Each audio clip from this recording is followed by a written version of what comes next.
Before we start, Enderman Minecraft Infection Block has been added to the survivor roster as the last survivor of January. Now enjoy the informational video. All I know is that they start saying who to ho, you to ho, after a guy said Idaho. Quality communications.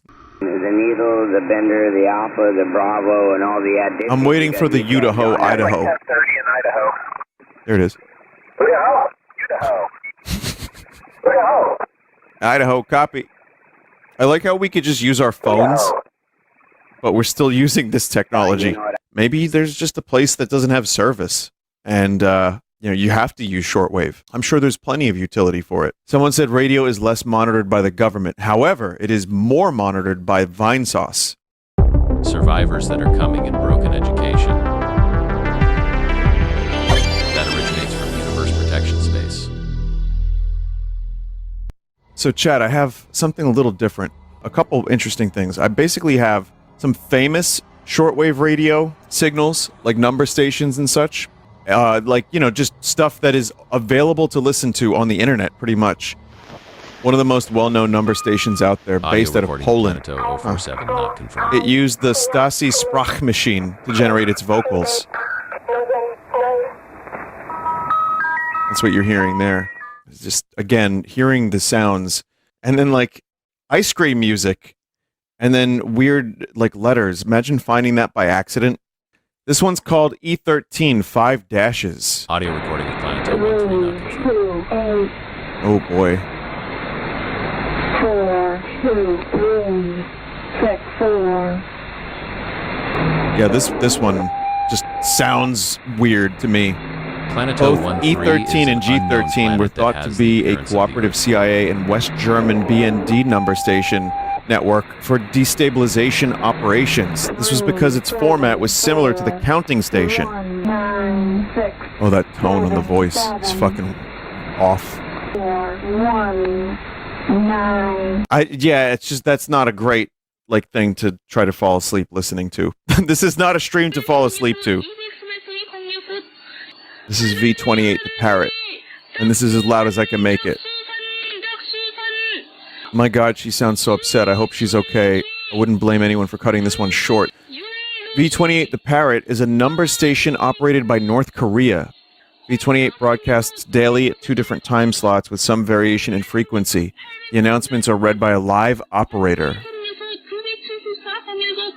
This one is Scott Hamature, less weird, more wholesome. Just a guy having a grand old time talking with other ham radio dudes.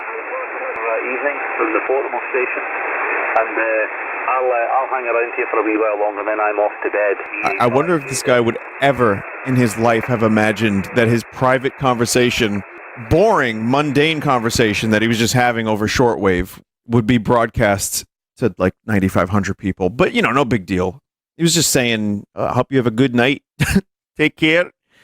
Siberia antenna. Seems to be a conversation between 2 Russian individuals. I don't speak Russian, but one of them goes, and I thought it was funny.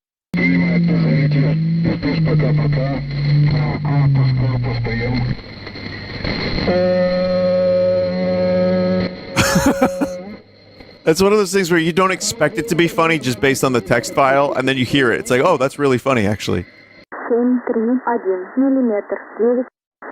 Someone said this isn't creepy. We have weather reports over radio like this for sailors all the time. I think the creepy part is the quality. It's so low quality and crusted, and sometimes the voices get distorted. That's where it sounds creepy. To me, the number stations are genuinely creepy. That and just randomly, like, happening upon some strange noises and, like, data that you don't even know what it's for or what it is. So, yeah, some of this stuff is... who knows what it is, and then some of it's just like, Idaho, Idaho, and then, I don't know, it's like humanity is weird. So, chat, we have a part 2 of the weird audio files. We've got space, deep ocean, and just other weird noises. I think we're going to start with unexplained sounds. Wow. So here's what you're listening to. This is the Forest Grove noise, and it's a mystery sound. To refresh, the Forest Grove noise was this very loud metallic sound heard in Forest Grove, Oregon. February 2016. Despite investigations, the source of it was never discovered, and the sound ceased at the end of February 2016. Seneca guns. The Seneca guns is a term for these loud booms you can hear, most commonly along the coast of the Carolinas, but they've been heard elsewhere, most notably on Seneca Lake, New York. It has been described as sounding like thunder, explosions, or artillery.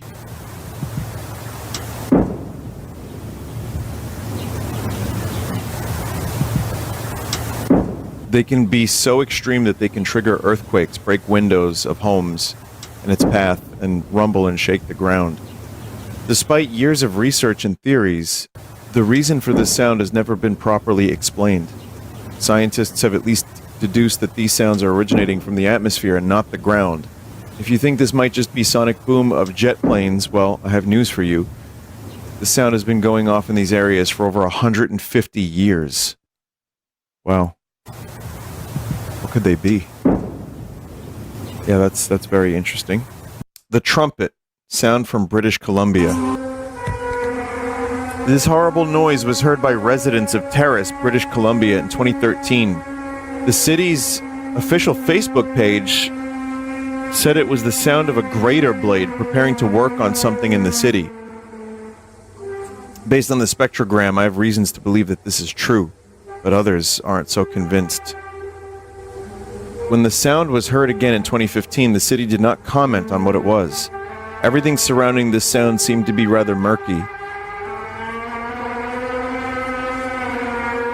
It is terrifying nonetheless, whether it's unexplained or grater rubbing up against the ground. Whatever that is. The Max Headroom incident.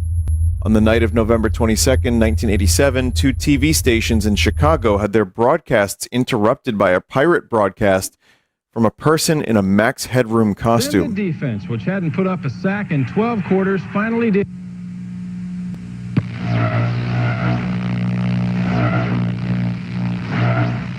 The first station was an independent news station, WGN-TV, happening in the middle of their local sports broadcast.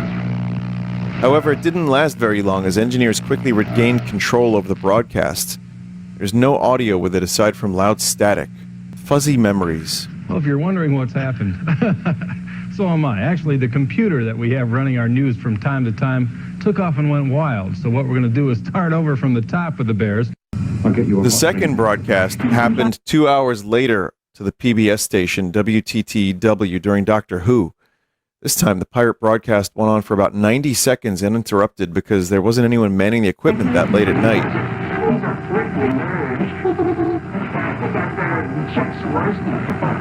The only reason the pirate broadcast stopped was when the pirate ended it himself. The people responsible for the broadcast were never caught or identified, leaving it a mystery as to who would have done it. And while his ramblings are not all that different from today's inane Twitter comments, imagine how weird this must have been to see in the middle of the night, 1987.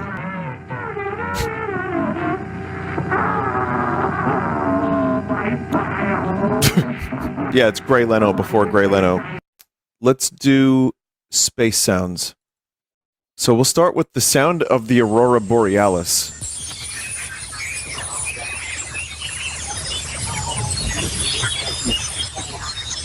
The reason for the Aurora Borealis' dazzling light show is still incomplete, but these particles are coming from the sun to interact with the atmosphere of the Earth, which create the northern lights. Although we don't fully understand why that is. What we do know is that they move through Earth's magnetic field, and they end up emitting a natural radio signal. This is that signal. May I hear it? Yes. Okay, so here's plasma waves captured by Voyager 1 when it left us.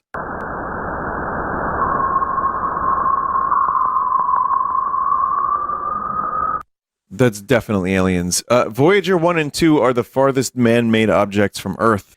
In 2012 and 2013, Voyager 1's plasma waves instrument detected these vibrations upon entering interstellar space. Voyager 1 and 2 are now in an area of space that is no longer affected by our sun.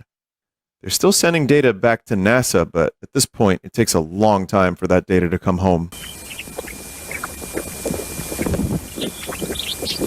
See, to me, that just sounds like aliens, like Gleebing. I get what's going on here, and it's very interesting. Even if I don't fully understand... Oh, that's an interesting noise. How this becomes sound. And I may not have the most insightful commentary other than, is that an alien gleebing? But I still find it very interesting. Here's one more from Voyager 2, the Uranus encounter. Behave yourself, chat. Same deal as the last ones, but now at Uranus.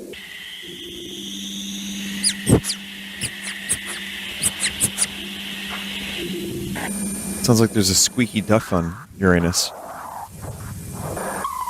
Vinny, these are LF and VLF radio waves. Radio is an electromagnetic wave, which your ears can't hear, but if we vibrate air at the same frequencies of the readings, we can hear the radio waves.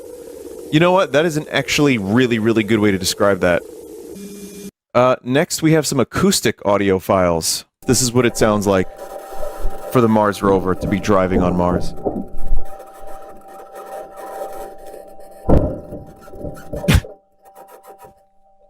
Sounds like a bumpy ride.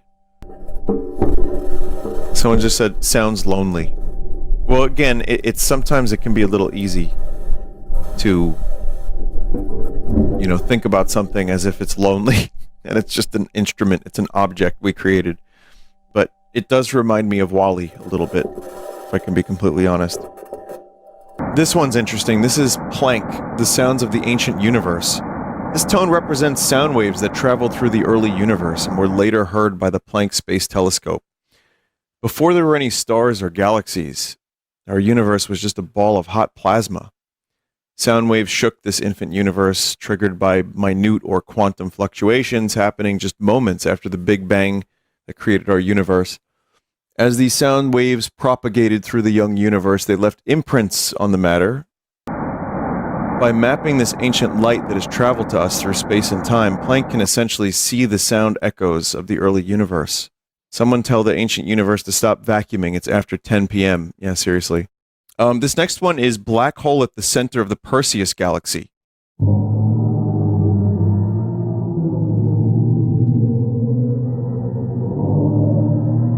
So NASA creates these images by assigning pitch and volume to brightness and placement on photos or data. This sonification of this black hole is different from the rest, as they use actual sound waves that have been captured coming out of this cluster. This galaxy cluster, being as dense as it is with gas, allows sound to actually travel within it. There is sound in space, and it's being made by black holes. Terrifying. Yes, you are literally listening to a black hole.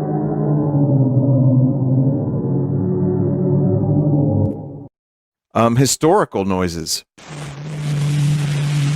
Au clair de la lune from 1860. The oldest known audible recording of a human voice.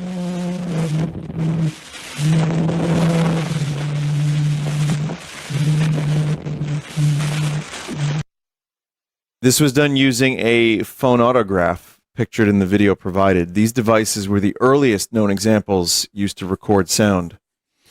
The huge drum on the device essentially acted as a large ear canal, while a boar bristle attached to a membrane sat on a paper covered in soot. When someone spoke, or in this case sang, into the drum, it would vibrate the membrane the boar bristle was attached to, thus removing soot from the paper to create a waveform. Basically, this worked similarly to a seismograph used for recording earthquakes. These recordings were unable to be played back until 2008, when researchers used computers and hours of time to reconstruct the sound etched onto the paper. Wow. That is genuinely fucking fascinating. It's weird that they would create a write-only device like that, though. Also, chat, 1860, that's like 2 lifetimes. Like, if you have someone born in 1850, and they were 10 when this happened, you can go from 1850 to potentially 1950, like 100 years, and then another person's whole ass life, and it takes you to current year.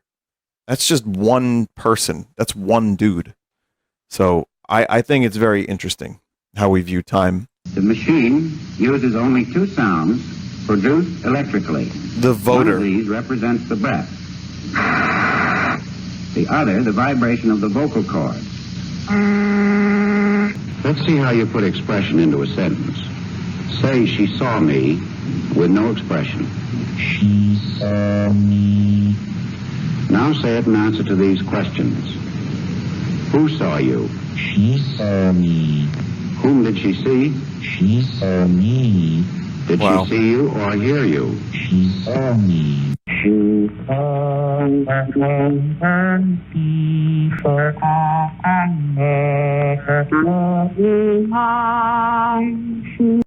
One of the earliest devices to produce speech synthesis back in 1939. It was shown at the New York's World's Fair that year.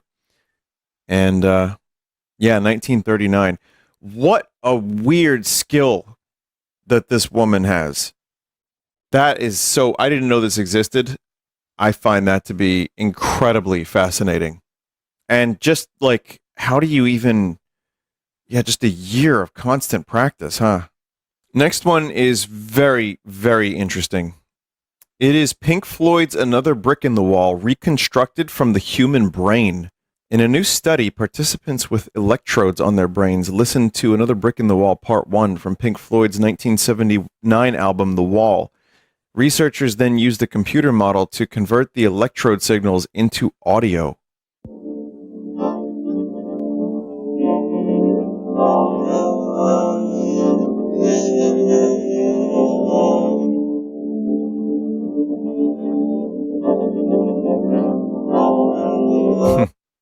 You can actually hear it. Like, you can...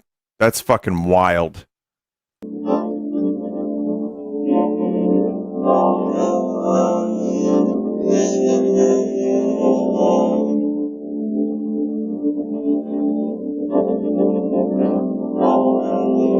Yeah, I can actually hear the individual, like, guitar notes that Gilmore's playing. It's... Yeah, that's nuts. Sounds reconstructed from the human brain. This seems to be a similar deal to the last one, but done by the Kyoto University. And it's not the smoothest way to run a treadle. So,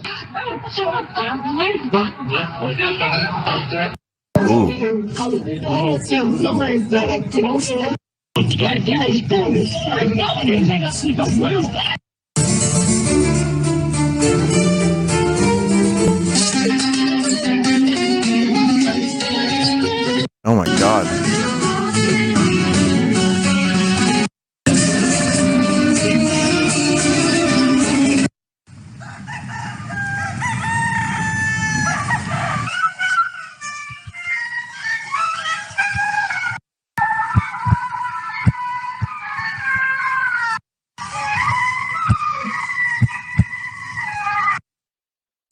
Yeah, that last one's a little bit of a nightmare fuel one. I mean, they all kind of are. Of course, I don't really understand. I mean, when you say we're interpreting, like, brainwaves and, you know, electrodes, like, okay. I, again, am not any... Believe it or not, chat, I don't know if you know this, I'm not a scientist. I don't know if me saying speen gave it away, but there's a part of me that rejects it and is like, there's no fucking way they're getting these sounds from a brain. But maybe they are. And sounds like a horror movie. Thank you for Sami for adding Dortus Istibus in your game. Hopefully he will have his own chase theme. An LMS when it comes to the art victim, or a pink small crew skin for a survivor.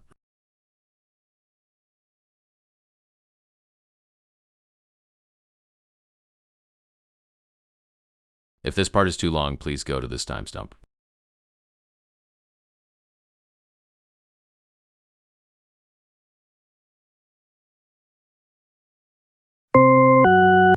Weird. Animal sounds. Got some interesting ones. Parmesan. It's not called that. It's the willow ptarmigan. Oh, I love this thing.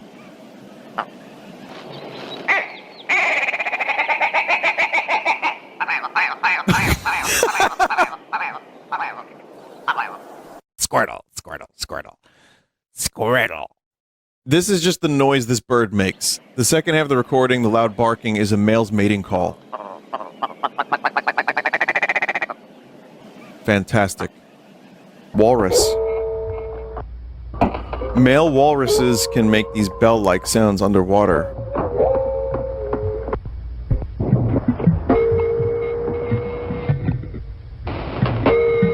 What the fuck? Weird. All walruses make a wide variety of clicks and grunts underwater, seemingly for communication and competing for mates.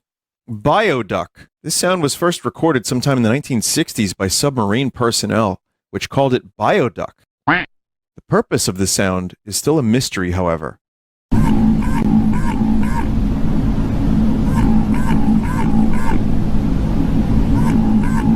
It does sound a little quacky. And it sounds like throat singing. Weird. For decades, nobody was really sure what the sound was, and it was once dubbed as one of the largest unsolved mysteries of the Southern Ocean. It wasn't until 2014 that scientists discovered that this sound was made by Antarctic minke whales, or minke whales. Garibaldi damselfish grinding its teeth. It's extremely aggressive to anything and anyone. The sound is one of its threat displays. The fish does look like quite an asshole. And this is from Wikipedia. During this time period that the eggs are developing, the male Garibaldi aggressively tries to keep all other fish away from the very edible eggs. Very edible. Star Wars. Named because of its similarity to sci-fi sound effects. Once again, our friends, the minke whales, this time the dwarf variety. That's my favorite one so far, I think. There's a song in there. You can make a song out of that.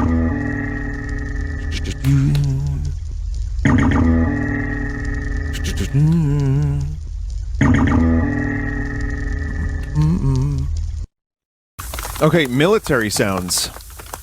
Nock, the talking beluga whale. I included this in the military section as he was captured and trained by the US Navy and was even used in 2 top-secret missions.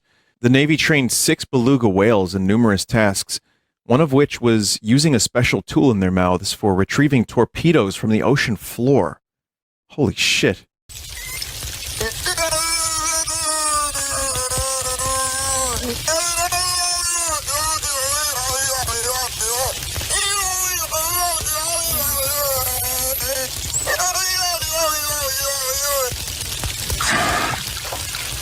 Nock stood out among the rest of the belugas as he began to imitate human speech. There's one incident where some divers were working on something near his enclosure, and one of the divers heard the order out. When the diver surfaced, he asked who gave the order, but everyone denied issuing it. It was later discovered to have come from Nock. This is a recording of Nock speaking. That's so weird. That's so fucking weird. It sounds like mocking almost. It sounds like he's doing the Final Fantasy victory song, says a chat member. A little bit. Yeah, a little bit. Unidentified marine mammal. ONC was unable to identify what was making these noises. And, it gets real weird at the end, chat.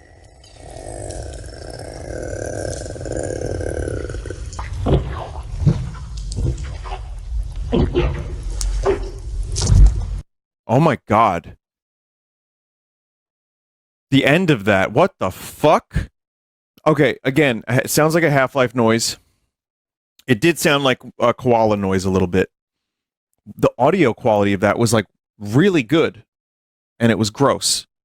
I guess now we know there's underwater demons. This was something that was too well done for me not to do. This was all written out and well researched, and I thought it was great. So thank you everybody for watching and giving a segment like this a chance. I like learning once in a while, and this is a great way to do it. And I guess here's one more. 2 midshipmen calling for a female. Midshipmen fish build themselves a territory under rocks, then begin to hum like this, try to attract females to their nest.